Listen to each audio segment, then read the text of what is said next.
Hello friends, welcome back to the Rain Moon Oracle. Today we are diving into a different spiritual topic than tarot or oracle. Today we're going to talk about some crystals.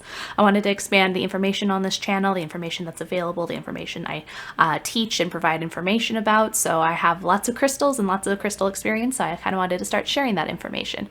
Today we are going to talk about amethyst specifically, as you might have seen by the title and the thumbnail. So amethyst we're talking about specifically because it is my absolute favorite. It is the one I have the most pieces of. It is the one I use probably the most frequently and the one I've always connected to the most. Partially because purple's my favorite color, but just the feeling and energy of amethyst always really resonated with me and the kind of work I do in this spiritual work.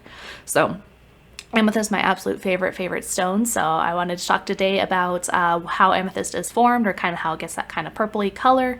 We're going to go over a couple different books I have in order to learn about the spiritual meanings of different stones, what the actual spiritual and properties are of amethyst, and then how I personally use it. So let's get started. One of the first pieces I want to show you is this beautiful kind of wand pointed piece I have. It's a really beautiful, let's see if we can get it to focus here. There we go. A really beautiful piece with lots of deep purple color in it. There'll be pictures popping up here, but this one's a really good strong piece and one that I just like to kind of have and use and sit around with. So amethyst is a type of quartz. Quartz is a very common stone, one that is used very frequently in our society, and one you'll see that many different gemstones in the that are used in a spiritual context have quartz in them, or quartz as their base. Quartz is, I think, a level 7 on the hardness scale. So it's a very sturdy stone, a very strong stone. It's not going to break easily, unlike fluorite, which I break frequently, but that's for a separate video. So amethyst is type of quartz, and it has inclusions of iron in it, and then also it gets irradiated, and that is what gives it that purple color to it. So depending on the environment that the quartz is in, the other minerals that are around it, and the amount of heat and different energies or radiation, for example, that is present in its environment, that is what changes up the stone's coloring and that mineral structure, that mineral basis. So why crystals are so strong and are able to hold information in terms of spirituality, in my opinion, and or we use quartz in computer chips, right? It's that crystalline structure that's in the squares or in triangles or various different shapes that allow that power to be stored in it, in my opinion. That is kind of how that works in a spiritual regard for why these crystals are very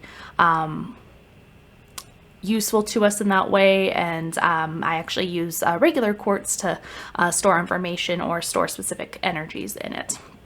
Amethyst, with its coloring, has a little bit more of a specific purpose that we'll get into. But yeah, we have that iron inclusion in there and that irradiation that happens in order to give amethyst its beautiful purple color. They occur naturally out in the environment around volcanoes and different areas. You have mines that have natural amethyst in them, or they can be lab made because we have the abilities and to get that coloring in a lab.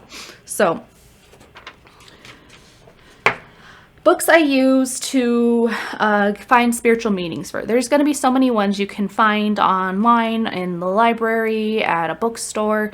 You can also just always search on Google for spiritual meaning of amethyst, spiritual meaning of quartz, whatever you're kind of looking up you can find, but there's always going to be very similar information across the board for lots of different stones because they are healing as a whole formation of what's the word I want for it? There's a whole section, right? It's this whole kingdom. That's the word I wanted. A whole kingdom of stones, and they all have these different properties to them. Lots of stones that are used very commonly in spiritual practices actually have quartz as part of their basis, with lots of other colors and inclusions and things that give them their different colors or different types, as you'll find as we go further into different stones here. But a couple books I have that I usually kind of keep off. One is the Crystal Bible. There are second and third and maybe even fourth editions of this now, or parts so that have different stones and more stones in them. But this one's a good just like starter book that I've used before to just look up very common stones. In this one, you're not going to find every single stone that exists, which there's a ton of them out there, but you'll find a lot of your common stones in one like this, the Crystal Bible. The other one I have that is like massive and has like probably every stone I could ever think of is this one. Love is in the Earth, a kaleidoscope of crystals, updated by Melody. This one is a hefty one and has really thick descriptions in it. And let's see if I can find the amethyst one real quick. There's agate and all the different kinds of agate, alexandrite, which is also one of my favorites, ametrine, another type of quartz, which is very similar. Okay, amethyst goes from page 109 to page 113. So you can kind of see in this one here, it gives like your astrological associations. It gives a really lengthy description. It breaks it down into specific types of amethyst. So we see chevron amethyst right there, which is a specific one that has like specific patterns in it. We see this chevron kind of triangular shape in the crystal. Which one of mine was a chevron? I'm not sure where that one's at right now, actually. But I did have a chevron amethyst. Let's see. Yeah, so it gives you lots. This is like one that gives you lots of information. But honestly, any crystal book or crystal website will give you just good general information to go off of. For amethyst specifically, there's a heavy focus on spirituality with this one. This ties into color theory and purple and like the chakra system and everything. So it's very tied into that specifically. So it's like our crown chakra is going to be that white and or purple color, and different chakras depending on what you're looking at. But amethyst usually has both. It has that kind of white color. It has that kind of purpley color, right? Here's one I use like as a necklace. See? These are makeup guru techniques here, but so amethyst kind of covers both of those, right? We get that white color with amethyst and we get that purple color with amethyst. So very heavily tied in with the crown chakra in that regard, which is our spirituality, our connection to the divine. I won't go too heavily into chakras because there is a cultural element to it, but we can cover some basic chakra information here and there when it pops up. But that crown chakra very heavily tying into spirituality, our connection to the divine, how we think and process things, and how that information comes from the divine down through us and integrates with the self. So that purple color of amethyst, very, very strong in that energy, gives us a lot of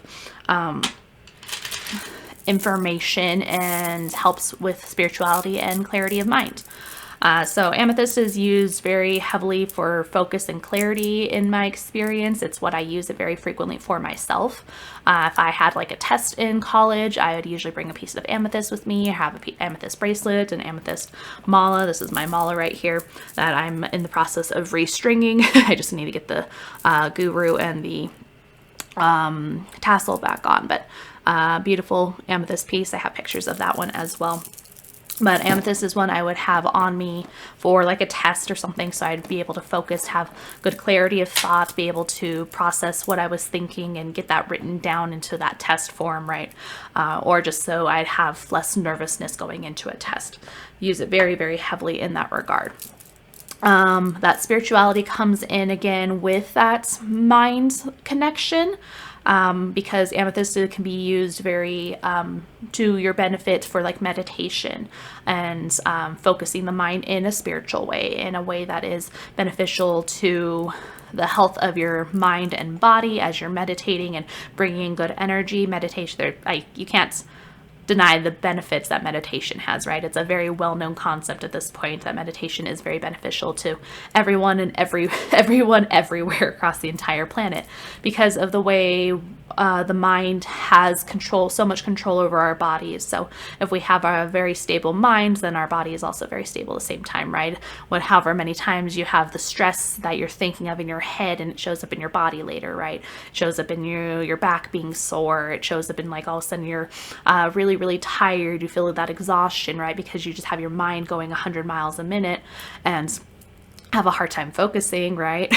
So That's where amethyst comes in again in this regard and really, really helps someone out in that space. That's also how I use it a lot of ways when I just need some better focus, but also more in a spiritual way. Amethyst is a very calming stone for me personally. It's one that the color of purple is very comforting for me because of that spirituality that ties in that bigger unconditional love. You see purple very, very common across my videos and my branding in a lot of ways because I just love the color purple so much and all those meanings for it. So amethyst for me really ties into that energy as well and gives me a very calming feeling. Quartz as a whole can be very, very calming, or it can be programmed that way. And amethyst also, with the ability that quartz gives it, can be very protective. It can be programmed that way. It gives that energy off in general because of the larger spiritual energy that it has, and from that purple color. So amethyst is a good stone, I think, for anybody. It's one that it's very common to find. You'll find it in pretty much any crystal shop. You'll find it in non-crystal shops. You'll find it at the gem shows. You can find amethyst pretty easily. And it's one that I think everybody should have in their repertoire, at least just some minor capacity, right? Even if you don't have a ton of pieces of it like I do, it's a stone that's going to benefit you in multiple ways and in multiple scenarios. So it's really good if I'm doing like a tarot reading and I just like can't get my brain to focus. I can't connect with the spirit, like the spiritual energy. Focus back in camera, please. If I can't connect to the spiritual energy as easy, if I grab a piece of amethyst or have a piece of amethyst on me, then all of a sudden that connection is just easier. It helps me channel better. When I'm feeling anxious, it helps bring that energy kind of back down, grounds it a little bit more, helps me think of everything in a more positive way, scenario wise, because it's like, okay, hey, yes, you're anxious and thinking about all these things, but balance it out with thinking about all these good things too. So it helps kind of with that soothing, calm. It has that kind of calm to it that helps bring it over. So for any stone, the bigger the piece you have, the more effect it's going to have. So wearing something like a mala, in this case, with many stones, and it's around you, around your neck, or like around your bracelet, it has more access to your energy field. It helps in that regard. This is why I usually also have like palm pieces or bigger pieces, and even though they're kind of a pain to carry around, just the bigger stone, I find helps my energy more to balance out, right? So while this piece is not one I'd take with me, one of this size without the points maybe is one I bring around with me. This other piece I have is a really nice one here. This is a river tumbled quartz amethyst piece, and it is also what's called specifically like a scrying stone or a window stone, because it has this face cut out right here. So this is a stone that was tumbled, get the shape in like a river, and then they went and cut a face on it, right? And this one is even more so connection to spirituality and meditation in the mind, because it's like you can almost use it to like see the future. That is an ability that is beyond a lot of people, and usually beyond me too, but the specifically with like scrying stones and everything, they offer even more mental focus and clarity and connection to that divine energy. So beautiful piece here. I love this one. I've got a really nice amethyst sphere. Love this one. This one, we have a little baby that we babysit sometimes, and she loves playing with this one. Kids love crystals, so lots of beautiful pieces. You'll find beautiful, beautiful amethyst pieces, giant geodes. I like those crystals shops or crystal shows that travel around and everything. I think I've even seen one on like online on TikTok that the amethyst geode is so big that you can sit in it. And these come out of those like mines and places like volcanoes and everything where these geodes form that are just massive and beautiful and really strong. If you're around any like massive crystal, you can feel the energy coming off of it because it's just so powerful and has so much energy in it itself, and then energy that you can put into the stone. So amethyst, definitely highly recommend. My absolute favorite, one that I use constantly and again and will probably always use even as other stones fall off, or ones that I don't use as frequently, or if I'm not as into the spiritual realm and spiritual thoughts and ideas as time goes on. I will probably always still have amethyst with me and amethyst on me or amethyst around me because it's a stone I use the most and connect with the most, and one that I think everybody should have. So please leave any questions down in the comments below if you want a little bit more information about amethyst, or if you're curious about a different stone. I have an idea for which one I want to do next, but if you have a thought for that, please leave that down in the comments below as well. But please subscribe, that'll help me out a lot if you enjoyed this video and are enjoying my content. And that is all I have for us today, friends. I hope you enjoyed the video, and I'll see you in the next one. Bye.